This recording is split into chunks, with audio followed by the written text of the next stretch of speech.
Hello my dear friends, welcome back to my channel Magnetic Management.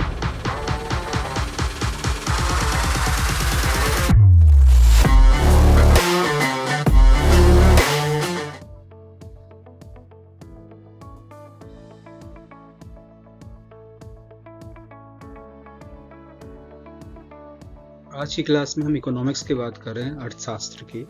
हम जानेंगे economics के कुछ कॉन्सेप्ट के बारे में। क्या है इकोनॉमिक्स?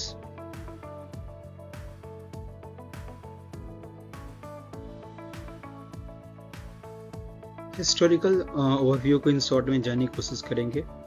ऐसे तो बहुत सारे सीरीज है, 17 का टाइम था, फिर 18 का, या ऐसे जनरेशन बाय जनरेशन चीज़ें बदलती रही। जो Adam Smith who wrote the first full-scale treatise on economic and his magisterial influence founded what the later generation were to call English School of Classical Political Economy, known today as a Classical Economy.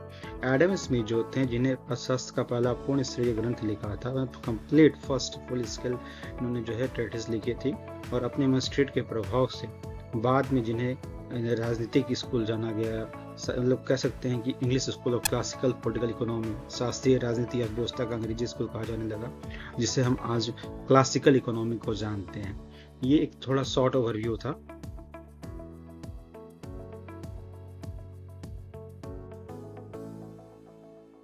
शुरुआत introduction से करते हैं, यानी कि परिचय से। जो economic was formally called political economy. अर्थशास्त्र को पहले राजनीतिक अर्थव्यवस्था कहा जाता था। राजनीतिक अर्थव्यवस्था का शब्द का अर्थ है राज्य के धन का प्रबंधन। ठीक है, यानी कि इकोनॉमिक को जो पहले जो हम पॉलिटिकल इकोनॉमिक्स के से जानते थे। अब क्या है कि भौतिक विज्ञान के दृष्टिकोण physical science current economic model develop out the broader field of course.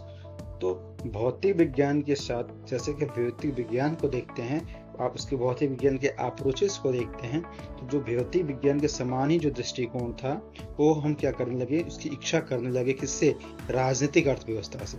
तो राजनीतिक अर्थव्यवस्था से हमारा ये इच्छा कि जैसे हम फिजिकल साइंस को लेके चल रहे हैं, उसके अप्रोचेस को पढ़ रहे हैं, उसको यूज कर रहे हैं, वैसे ही डिजाइन हमारा जो है एक पॉलिटिकल इकोनॉमी के साथ होने लगा। और यही पॉलिटिकल इकोनॉमी जब डिफरेंट सेक्टर्स में वेल्थ को मैनेज करने लगा और बाकी सारी चीज़ों को मैनेज में भी इसका यूज करने लगा गया, तो बाद में ये क्या हुआ, इसको 19वीं सेंचुरी तक आते आते इसको हम लोगों ने अर्थशास्त्र के रूप में विकसित कर दिया।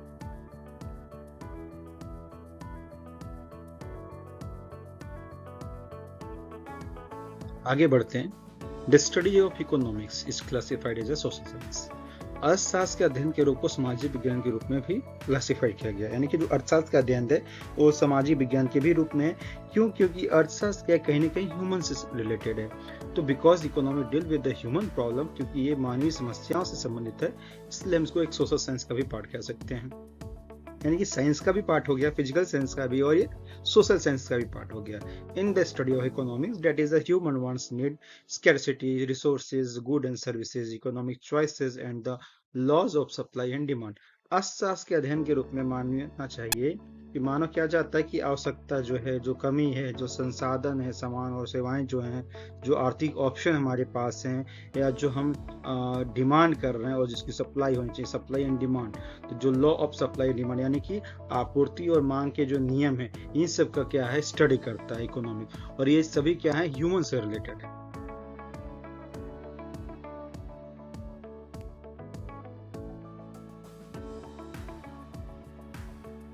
Now, in the entire subject, economics is the one the most closely associated with the everyday life. पूरे विषय में अर्थशास्त्र को क्या किया गया है, दैनिक जीवन जो आपका एवरीडे का लाइफ है उससे जोड़ दिया गया है। यानी कि ये पाया गया है कि सबसे करीबी ये जो है हमारे एवरीडे लाइफ से एसोसिएटेड है। पूरे विषय में अर्थशास्त्र जो है दैनिक जीवन में सबसे अधिक निकटता से जुड़ा हुआ है। क्यों? क्योंकि हमारे डेली रूटीन में शामिल है। हम पर डे जो कर रहे हैं, कहीं ना कहीं इसमें हमें इकोनॉमिक्स की बातें की जाती है। हम आगे बताएं कैसे। यानी कि ये फर्स्टली ये कहा गया था कि it is a knowledge is the indispensable of policy maker.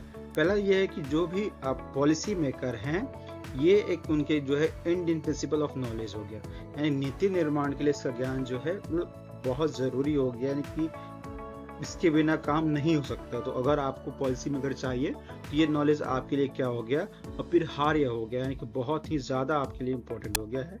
Secondary क्या कहा गया है?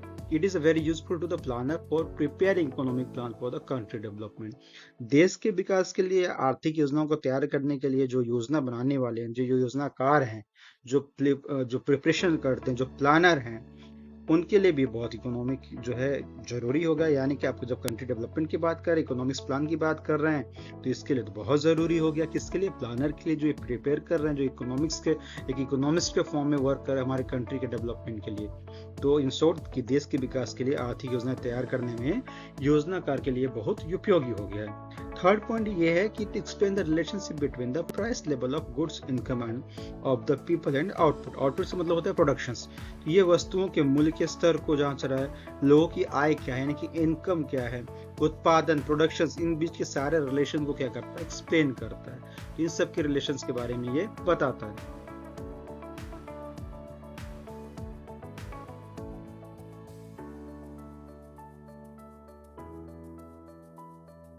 डेफिनेशंस की ओर बढ़ते हैं। एडम स्मिथ, जिसको फादर ऑफ मॉडर्न इकोनॉमिक्स कहा जाता है, ये याद रखिएगा कि Adam Smith the father of modern economic. और उनकी बुक का क्या नाम था? उनकी बुक का नाम था an inquiry into the nature and cause of the wealth of nation, जो 1776 में पब्लिश हुई थी। जैसे कि मैंने इसके पहले में बताया था कि इसके पहले जब उन्होंने पहले अपनी जो पुस्तक में कंप्लीट एक्सप्लेनेशन दिया था, हिस्टोरिकल ओवरव्यू में हमने बात किया था, तो एडम स्मिथ जो आधुनिक अर्थशास्त्र के जनक कहे जाते हैं, अपनी पुस्तक an inquiry into the nature and causes of the wealth of nations को, जिसको 1776 यानी कि 1776 में प्रकाशित की गई थी। और इसमें उन्होंने क्या किया था कि जो ह्यूमन एक्टिविटी है उसको बताने की कोशिश की थी रिलेटेड टू द इकोनॉमिक्स, क्योंकि अर्थशास्त्र को मानव गतिविधि के अध्ययन के रूप में प्रभावित किया था कि ये कैसे स्टडी हो सकती है। अब एडम स्मिथ, यानी कि according to Adam Smith, economics is the study of how wealth is produced and consumed. Smith definition is known as the wealth definitions. Adam Smith के अनुसार अर्थशास्त्र इस बात का जो है स्टडी करता है, अध्ययन करता है कि धन का, यानी कि वेल्थ को प्रोड्यूस यानी कि उत्पादन, कंज्यूम यानी कि उपभोग कैसे किया जाए, यानी कि धन का उत्पादन उपभोग कैसे किया जाए। जो बाद में इस स्मिथ की परिभाषा को, डेफिनेशन क्या किया गया, धन की परिभाषा के रूप में जाना गया, it is the known as the wealth definition.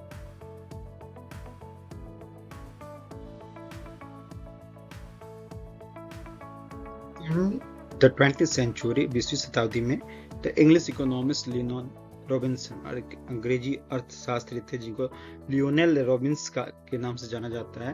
उन्होंने क्या था कि the science which study the human behaviour, अर्थशास्त्र का एक विज्ञान है जो ह्यूमन बिहेवियर की स्टडी करता है as a relationship between given ends, यानी कि ऐसा रिलेशनशिप किसका, एक तो एंड्स है जो गिवन है और इसके यानी कि जो डरावना है, इसके बीच के जो अल्टरनेटिव यूज हो सकते हैं। यानी कि हम एक प्रोडक्ट यूज कर रहे हैं जो हम कंज्यूम करते हैं, अगर वो नहीं मिलता है तो उसके एक अल्टरनेटिव यूज की बात करते हैं कि उसके अल्टरनेटिव यूज क्या हो सकते हैं। तो ये जो आप इकोनॉमाइजिंग समझ रहे हैं ना, इसका मतलब होता है कम खर्चे में चीजों को मैनेज करना। तो अर्थशास्त्र क्या हो गया, इन अदर वर्ड आप रॉबिन्सन के समझ में आ लीजिए, इकोनॉमिक्स क्या है, अर्थशास्त्र क्या है। अर्थशास्त्र जो है अर्थशास्त्र का भी विज्ञान है। क्यों? क्योंकि आप यहाँ पे बजट की बात कर रहे हैं, कम खर्चे में कंप्लीट करने की बात कर रहे हैं। तो एक तरीके से ये एक बजट का फॉर्म था जो आप अर्थशास्त्र वेल्थ मैनेजमेंट की बात करते हैं, कि वेल्थ मैनेजमेंट को भी मैनेज करने का ये काम करता है। तो मैनेजमेंट का भी मैनेजमेंट हो गया, और ये इकोनॉमिक्स क्या हो गया, एक इकोनॉमिक्स जो है वेल्थ को भी मैनेज कर रहा है, कम खर्चे में काम करने की बात कर रहा है। तो ये एक अल्टरनेटिव की बात की जाती है।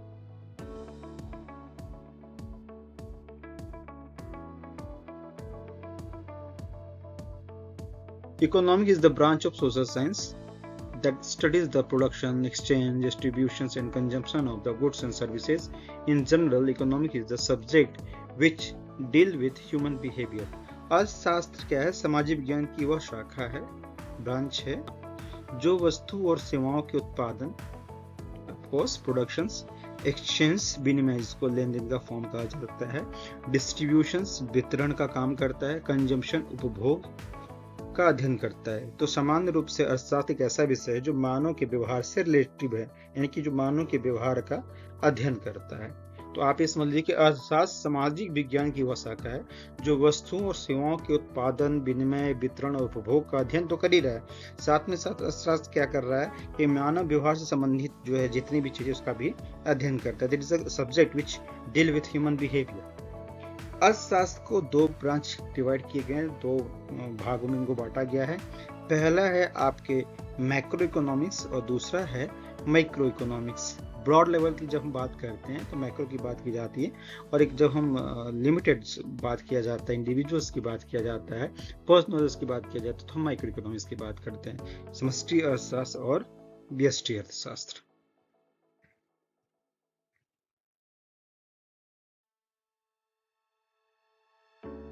नेक्स्ट क्लास में हम डिस्कस करेंगे कि जो हमारे मैक्रो इकोनॉमिक्स और micro economics, two branches economics के, इनको डीपली थोड़ा हम समझने की कोशिश करेंगे।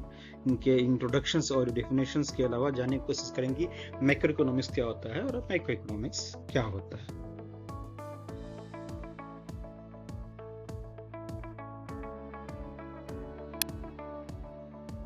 Thank you so much for listening me. Subscribe, like और शेयर करना बिल्कुल ना भूलें। कोई सजेशन हो तो आप कमेंट मुझे बिल्कुल कर सकते हैं। Okay, bye bye.